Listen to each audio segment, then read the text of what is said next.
చోరీ అంశంపై కాసేపట్లో ఢిల్లీలో కాంగ్రెస్ మహాధర్నా జరగబోతోంది. రామ్లీలా మైదానంలో నిరసన కార్యక్రమంలో పాల్గొనబోతున్నారు ఖర్గే, రాహుల్ గాంధీ, ప్రియాంక గాంధీ, తెలంగాణ సీఎం రేవంత్ రెడ్డి, మంత్రులు, టీపీసీసీ చీఫ్ మహేష్ గౌడ్ నేతలంతా కూడా. రేవంత్ నాయకత్వంలో ఈ ఉద్యమానికి మద్దతు తెలిపేందుకు ఢిల్లీకి వచ్చామని జూబ్లీహిల్స్ కాంగ్రెస్ ఎమ్మెల్యే నవీన్ యాదవ్ అన్నారు. ఇందుకోసం తాము 30 లక్షల నకిలీ ఓట్ల డేటాను కూడా సేకరించామని చెప్పారు. మరింత సమాచారం మా బ్యూరో చీఫ్ గోపీకృష్ణ అందిస్తారు. ఓట్ల చోరీ అంశంపై కాంగ్రెస్ పోరాటం కొనసాగుతోంది. ఢిల్లీ రామ్లీలా మైదాన్ వేదికగా భారీ ర్యాలీని నిర్వహిస్తోంది కాంగ్రెస్ పార్టీ.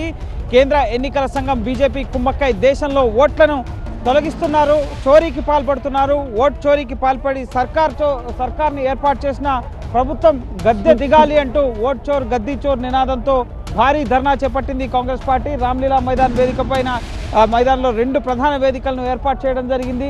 అలాగే దేశవ్యాప్తంగా ఈ ఓట్ల చోరీ, ఓట్ల తొలగింపుకు వ్యతిరేకంగా చేపట్టిన 5 కోట్లకు పైగా సంతకాలని రాష్ట్రపతికి అందజేయనున్నారు. ఆ సంతకాలన్నీ కూడా ఆ సభా వేదిక వద్ద ముఖ్యంగా బస్తాలలో నింపి ఈ సంతకాలన్నీ దేశవ్యాప్తంగా అన్ని రాష్ట్రాల నుంచి కూడా ఈ సంతకాలని ఢిల్లీ తీసుకురావడం జరిగింది.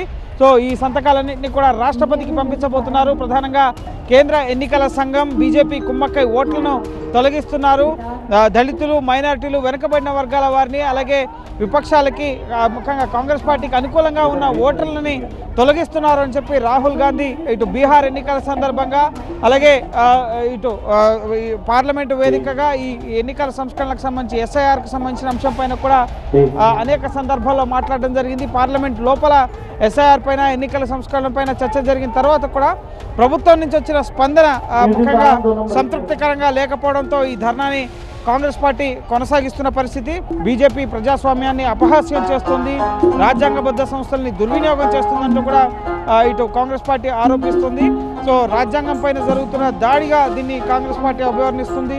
సో వీటన్నిటికి సంబంధించి ముఖ్యంగా ఇప్పటి వరకు పార్లమెంట్లో ఈ అంశాన్ని లేవనెత్తిన సరైన స్పందన ఇవ్వలేదు. సో భవిష్యత్తులో ప్రజల్లో తమ పోరాటాన్ని ఇంకా కొనసాగిస్తామంటూ ఈ ఓట్ చోర్ గద్దీ చోర్ నిరసన కార్యక్రమాన్ని చేపట్టడం జరిగింది. సో ఈ